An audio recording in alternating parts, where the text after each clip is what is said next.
Hi hello ನಮಸ್ತೆ ಸ್ನೇಹಿತರೆ, ನಾನು ದಿನೇಶ್ ಸ್ವಾಮಿಹಳ್ಳಿ. ಸ್ನೇಹಿತರೆ, ಇವತ್ತು IPL ಸೀಸನ್ 18ಕ್ಕೆ ಅಧಿಕೃತ ಚಾಲನೆ ದೊರೆತಾ ಇದೆ. ಉದ್ಘಾಟನಾ ಪಂದ್ಯದಲ್ಲಿ ಆತಿಥೇಯ KKR ತಂಡ ನಮ್ಮ RCB ತಂಡವನ್ನು ಎದುರಿಸ್ತಾ ಇದೆ. ಈ ಪಂದ್ಯ ನಡೀತಾ ಇರೋದು ಕ್ರಿಕೆಟ್ನ ಕಾಶಿ ಕೋಲ್ಕತ್ತಾದ ಈಡನ್ ಗಾರ್ಡನ್ನಲ್ಲಿ ಇಂದು ಮಳೆಯಾಗುವ ಸಾಧ್ಯತೆ ಇದೆ ಎಂದು ಹವಾಮಾನ ಇಲಾಖೆ ಹೇಳಿದೆಯಾದರೂ ಪಂದ್ಯ ನಡೆಯುವ ವಿಶ್ವಾಸದಲ್ಲಿ IPL ಆಡಳಿತ ಮಂಡಳಿ ಇದೆ. ಬಲವನ್ನು ನೋಡ್ತಾ ಹೋದರೆ IPL ಇತಿಹಾಸದಲ್ಲಿ KKR RCB ತಂಡ ಒಟ್ಟು 34 ಬಾರಿ ಮುಖಾಮುಖಿಯಾಗಿದ್ದು 20ರಲ್ಲಿ KKR, 14ರಲ್ಲಿ RCB ಜಯ ಗಳಿಸಿದೆ. ಇನ್ನು ಕಳೆದ 5 ಪಂದ್ಯಗಳ ಫಲಿತಾಂಶವನ್ನು ನೋಡ್ತಾ ಹೋದರೆ 4 ಪಂದ್ಯಗಳನ್ನು KKR, 1 ಪಂದ್ಯಗಳನ್ನು RCB ತಂಡ ಗೆದ್ದಿದೆ. ಒಟ್ಟಾರೆ ನೋಡೋದಾದರೆ RCB ವಿರುದ್ಧ ಕೋಲ್ಕತ್ತಾ ಮೇಲುಗೈ ಸಾಧಿಸಿದೆ ಅಂದರೂ ತಪ್ಪಾಗಲಿಕ್ಕಿಲ್ಲ. ಇತಿಹಾಸ ಅಥವಾ ದಾಖಲೆಗಳು ಏನೇ ಇರಲಿ, ಇಂದಿನ ಪಂದ್ಯ ಮಾತ್ರ ಮಹತ್ವ.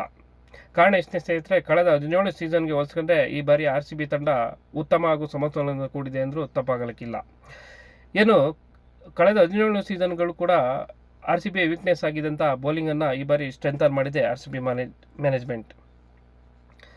ಸೊ IPL ಸೀಸನ್ 18ರ KKR ವಿರುದ್ಧದ ಮಹತ್ವದ ಪಂದ್ಯಕ್ಕೆ RCB 11 ಯಾವ ರೀತಿ ಇರಬೇಕು ಅನ್ನೋದಾದರೆ, ನನ್ನ ಪ್ರಕಾರ ಆರಂಭಿಕರಾಗಿ ವಿರಾಟ್ ಕೊಹ್ಲಿ ಹಾಗೂ ಫಿಲ್ ಸಾಲ್ಟವನ್ನು ಕಣಕ್ಕಿಳಿಸಬೇಕು.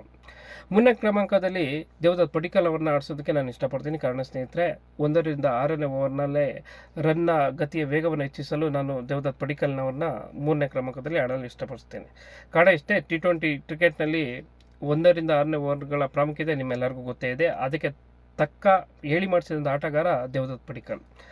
ಇನ್ನು 4ನೇ ಕ್ರಮಾಂಕದಲ್ಲಿ ಆ್ಯಸ್ ಯೂಶುವಲ್ ನಾಯಕ ರಜತ್ ಪಾಟಿದಾರ್ ತಮ್ಮ ಕರ್ತವ್ಯವನ್ನು ನಿರ್ವಹಿಸ್ತಿದ್ರೆ, 5ನೇ ಕ್ರಮಾಂಕದಲ್ಲಿ ನಾನು ಟಿಮ್ ಡೇವಿಡ್ ಅವ್ರನ್ನ ಕರ್ಕೊಂಬರ್ತಾ ಇದ್ದೀನಿ.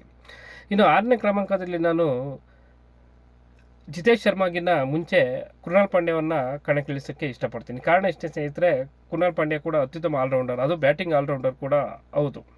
ಸೊ ಹೀಗಾಗಿ ಸ್ಪಿನ್ನರ್ಗಳಿಗೆ ಹೇಳಿ ಮಾಡಿಸಿದಂಥ ಆಟಗಾರರಾಗಿರುವ ಕೃಣಾಲ್ ಪಾಂಡ್ಯ ಅವ್ರನ್ನ ನಾನು 5ನೇ ಕ್ರಮಾಂಕಕ್ಕೆ ಪ್ರಮೋಟ್ ಮಾಡ್ತಾ ಇದ್ದೀನಿ. ಇನ್ನು 6ನೇ ಕ್ರಮಾಂಕದಲ್ಲಿ ಅದು ಎಸ್ಪೆಷಲಿ ಡೆತ್ ಓವರ್ಸ್ಗೆ ಅಂತ ನಾನು ಜಿತೇಶ್ ಶರ್ಮಾ ಅವ್ರನ್ನ ಮೀಸಲಿಡ್ತಾ ಇದ್ದೀನಿ. ಇನ್ನು ಬೌಲಿಂಗ್ ಪಡೆಯನ್ನು ಆ್ಯಸ್ ಯೂಶುವಲ್ ಒಂದು ತುದಿಯಿಂದ ಹಜಲ್ವುಡ್ ಹಾಗೂ ಮತ್ತೊಂದು ತುದಿಯಿಂದ ಸ್ಪಿನ್ ಸ್ಪೆಷಲಿಸ್ಟ್ ಭುವನೇಶ್ವರ್ ಕುಮಾರ್ ಅವ್ರಿಗೂ ಓವರ್ಗಳಲ್ಲಿ ರಕ್ಷಿತ್ ದಾರ್ ಅವ್ರನ್ನ ನಾನು ಇಂಟ್ರೊಡ್ಯೂಸ್ ಮಾಡ್ತಿದ್ದೀನಿ. ಆ್ಯಸ್ ಯೂಶುವಲ್ ಕೃಣಾಲ್ ಪಾಂಡ್ಯ ಅವರ ಸ್ಪಿನ್ ಬೌಲಿಂಗ್ ಕೂಡ ಇದೆ.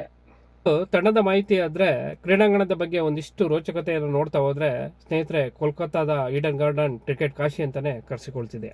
ಇಲ್ಲಿ ಟಾಸ್ ಗೆದ್ದು ಸೆಕೆಂಡ್ ಬ್ಯಾಟಿಂಗ್ ಮಾಡಿದಂಥ ತಂಡಗಳೇ ಅತಿ ಹೆಚ್ಚು ಗೆದ್ದಿರುವುದು.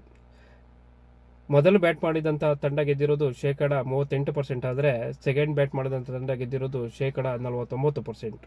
ಹಾಗಾಗಿ ಇದು ಸೆಕೆಂಡ್ ಬ್ಯಾಟಿಂಗ್ಗೆ ಹೇಳಿ ಮಾಡಿಸಿದಂಥ ಕ್ರೀಡಾಂಗಣ ಅಂದರೂ ತಪ್ಪಾಗಲಿಕ್ಕಿಲ್ಲ.